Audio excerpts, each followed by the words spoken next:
Ladies and gentlemen, what's happening? Gordon Smile and Steve Gallegos here on the Title Fight. We are chopping shop about the sweet science, all things boxing. And last weekend, there's a lot going on in the boxing world as far as headlines are concerned, right, Steve?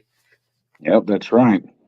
So we're going to get You know, into a little bit of that. But Steve, right off the bat here, let's chop shop over what happened last weekend as one of boxing's up and coming, not up and coming, they've been here for a minute making their stamp, icons, I want to call him, in Terence Crawford and how he made work. Some say razor thin, unanimous decision work, but nonetheless, four-time division champion Terence Crawford this weekend over Madrimov, Israil Madrimov. And give me your thoughts and your take so far. I know what kind of thoughts you have as far as being a fan of Terence Crawford's style per se, but talk to me a little bit about his performance versus Madrimov. What would you say? okay, the performance I wouldn't say was lackluster. He was fighting a very tough opponent who made things difficult for him throughout the bout. He just couldn't, every times we thought that he was going to just take control of the fight, it never really happened. I Mm-hmm. think he did more than enough to win, but it wasn't the prettiest at times. Um, we're not used to seeing that from Terence Crawford. For the past 10 years, he's been dominant, on every level, dominated every single fighter he's ever faced. He's been knocking guys out for years now. And Yeah. finally see him go the distance, shows that, number one, though, move up in weight, has an effect on that. And also the fact he's getting up there in age, 36 years old, So, I mean, the clock is ticking with Yeah. Crawford. It kind of reminded me of 10 years ago when Money Mayweather, fought Marcos Maidana.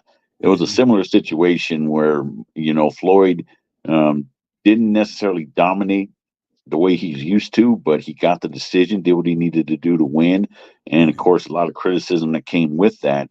And I'm pretty sure, he's hearing a lot of the critics saying that he's lost a step or, he doesn't have it no more. I think it's just one of them nights. One of them nights you're going to find, you're not going to be able to knock everybody out. And Yeah. the other guy came prepared. He came to win. So, um, but in either case, Crawford got the win, and I'm not sure where he goes from here. I really don't. He's accomplished everything that there is to accomplish. He's the best fighter of this generation. I mean, four division champion. I mean, I don't think he can go any higher than this. You made a good question earlier about the fact that, he's pushing up there in age, which may indicate some of the decisions and talks that are being made right now for, a massive payday and would be a phenomenal exodus for him if he was to cash out. We'll get to that in just 2 seconds. But alluding to it, we're talking about Canelo, right? And Canelo, he's coming up and going to be facing another man himself in Berlanga. But let's talk about that real quick, and then I want to tie it back to our conversation about Crawford. Okay, so Canelo's facing Edgar Berlanga right now. Canelo, obviously, superstar in the sport of boxing, and he's pulling major weight as far as what he's able to do. And so that's particularly ruffled some feathers in the boxing world recently. But talk to me about this particular matchup in Canelo versus Berlanga. What are your thoughts about this upcoming bout? It's a fight that for those that have had a list of fighters that we want Canelo to see, Berlanga is on the list, but like very, very, very, very low. Mm-hmm. It surprises me that he's taking this fight, but it doesn't surprise me. I mean, Mm-hmm. it's the easiest bout for him in terms of the top fighters that he needs to face at 168 or 175, however which way you want to spin it. But you know, Berlanga is very very good, very very good boxer. We've seen him, have some moments that we look really good, but then again, he's no match for Canelo, Mm-hmm. none whatsoever. I think Canelo dominates him, just like he's dominated everybody else. I know a lot of people, including myself, want to see him fight Benavidez, but Mm-hmm. that's a fight that's it's very hard to make right now. based on the demands of both fighters. But Yeah, yeah, this is going to be just another night at the office for Canelo, another dominant performance. So it'll be the whole. He is Puerto Rican, isn't he? Berlanga. Berlanga. Yeah, I believe he's Puerto Rican.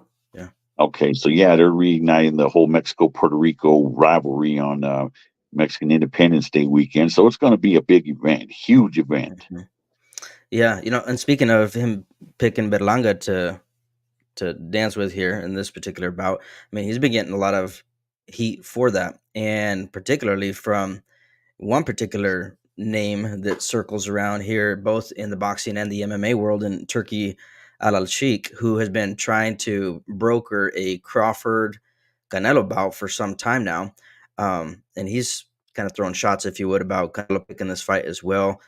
More recently, you've seen that heat rise as that deal has not been able to come through, and Canelo firing back that, hey, things got to be on his terms in order for this bout to work potentially. But what do you think? Is that even a good idea for Crawford to jump up to 168 or anywhere else at a catch weight? Like, I don't know if I can see that fight really happening or making much sense. Not stylistically, but just because of the size of the fighters.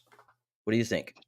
Yeah, I don't think it makes very much sense at all. I don't think it's a good idea for Crawford to be moving up that high. We saw, him moving up to 154 and the difficulties he had this past Saturday. Having to go up further than that, I don't think it's not a good idea for him, And like I said, with his age and 154, that's the highest that I think he should go. In fact, I don't even think he should have been above 147, but he wanted to get that fourth title. Yeah. Reminded me of, back in the 90s when Pernell Whitaker was in a similar situation where he wanted to get that fourth title belt and moved Hmm. up to junior middleweight and faced Julio Cesar Vasquez and had Hmm. a very difficult time with him. Got the win, but then moved right back down to 147. Figured I'm not going to go any further than this. I see the same thing with Crawford here. I don't Hmm. think he should go any further than that. I know it's the dream match that a Right. lot some people really want to see. I Hmm. particularly don't. Um, it's just not, it's not a good move for him because if he's going to have to go up to 160, 165, maybe that's biting off more than he can chew, my Yeah. opinion. Yeah, and he's been pretty vocal about this is like his dream matchup, right? That he's been vying for, and some people say, "Oh, he's likes to challenge himself, and that's part of the motivation behind it." But I mean, not fooling anybody. There's a big dollar sign behind it as well that Yes, very, is very attached big, to it. and also it's going to have to be. It will be on Canelo's terms, and Hmm. Canelo's not going to move down and wait and agree to catch weights. Like I fight For what? at this weight, you got to come up and get me. Yeah, So yeah, it doesn't make sense because it's too much weight, and yeah. But you know what? I don't agree with it. I mean, yeah, not the payday that he's gonna bank on, and not gonna probably happen here. It looks like. But nonetheless, I mean, there's still some other things on the docket for Crawford potentially. They've been kind of floating around the idea of Virgil Ortiz Jr. jumping in the mix and kind of filling that slot in place of a Canelo Crawford showdown. What do you think about that? That's a good matchup. I really do like that one. I like Ortiz a lot. I mean, he hasn't been very active. I'm just hoping that he gets another fight or two under his belt. We'll see how he looks this next week, and see from there if he's on the level of a Terence Crawford. But stylistically, that's a great fight. Mm. Yeah. Any other ones that you're looking forward to coming up on deck that people should be paying attention to, or that you want to shine some light on? Oh gosh, can't really think off the top of my head which fights are coming up. I mean, Well, let me ask you about one that did come up just recently, and maybe not everybody got to see it here because it was on the undercard of Crawford here and Madrimov. But what did you think of Andy Ruiz Jr.? I know you got to chance to kind of pick up on that, and there wasn't a whole lot of places to catch the broadcast unless you were watching it, live. But what did you think of his performance? I was able to find a fight yesterday. It was, somebody who was actually there, recorded it live. So it was good to see it from that perspective. I Mm, mean, that was a great scrap, it really mm, was, and I know the fight ended in a draw, and I really can't disagree with that because it seemed like one fighter would, have the advantage. He started to come on, and then all of a sudden the other fighter would come back. So there was a lot of back and forth there. A lot of swing rounds, a lot of close rounds. I mean, both guys, gave it their all and fought hard. yeah, If I'm gonna give the edge to one particular fighter, if I had to say pick a winner in that fight, I'd probably give a slight edge to Ruiz really. because I think he controlled the pace, early and often. I think he did just enough to win, Mm, and that's not taking away from Big Baby Miller. He fought hard. It just seemed like at times, he couldn't pull the trigger. He mm-hmm, would just follow Ruiz, ring around the rosy, trying to cut the ring off, in which he did, but he wasn't doing nothing. He wasn't really throwing as much as he should have, and so a few rounds he gave away. mm, So I can't disagree with the draw. I really like Ruiz.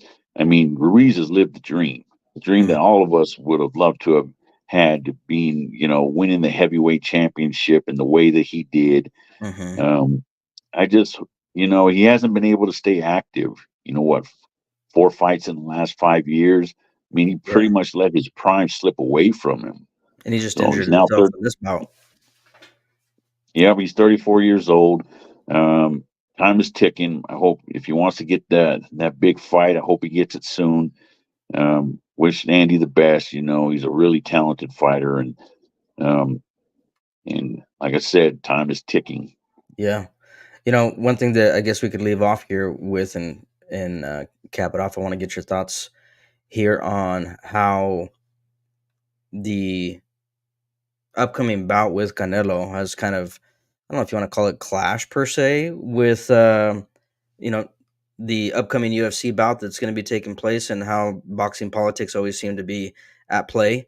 Um, what? How do you think that that's going to impact one or the other? Do you think that Turki Alalshikh in his comments about he said something like they're gonna eat Canelo alive or they're gonna eat him up on that particular date that he's fighting Berlanga, etc. Um, does that even impact one another for the audiences that they both cater to, or what is that just you know hype? Is that just beef? Is that just It's somebody just just hype, blowing smoke? obviously bold words, but no, first of all, Canelo is a global superstar. He's gonna get his share of views regardless. Um, Hmm. so it's if you're gonna say who's gonna win out of the two, it's gonna be Canelo because Canelo is such a big star. So many people tune in to see him, even non-boxing fans, because of the fact of who he is. Yeah. So if they're having a fight in Saudi Arabia that same night. Is that where the UFC event's taking place? No, I believe that one's in Vegas, if I Okay, so remember they're correctly. going head to head on prime Yeah. time, Yep. and you're going to go head to head, Yeah. It's in in Vegas. prime time. Canelo's going to win, obviously. Yeah. So, Yeah, UFC 306 at the Sphere in Vegas. And yeah, Berlanga, so yeah, he's just a couple miles away because they're at the T-Mobile Arena, so they're both in the same in Fight Town. yeah, it's gonna be packed over there in Vegas. It's a Yeah. fight weekend. Both UFC and boxing fans are all going to be there. It's going to get their share of both. It's two different fan bases. Hmm. Um, so I don't think it won't be a success. It will be. You've Hmm. got enough UFC fans that are going to tune in and support their sport. But then, lots of people are going to be tuning in for Canelo. Yeah. So it's just for some of them fans that like both, it's going to be a very hard choice to make. Mm. You got to, weigh out your options. Who do I want to see? Do I want to see the UFC or do I want to see Canelo? You Yeah. know, Yeah. Pick your poison, basically. Hmm. Right on. Well, Steve, thanks for jumping on deck here with me. Obviously, my bro, always talking shop, boxing with me, Yeah, and it's feel love good. doing it. It feels good to get out and talk some sweet science again. Yeah, that's what's up. And ladies and gentlemen, for you tuning in, we're going to be back at it with more talk about the fight game, boxing, maybe even throwing some MMA on occasion here or mix and match depending on the case. But nonetheless, keeping y'all informed about what's happening with the sweet science This is Gordo Tamaro and Steve Gallegos with the Title Fight signing off until next time. Laters.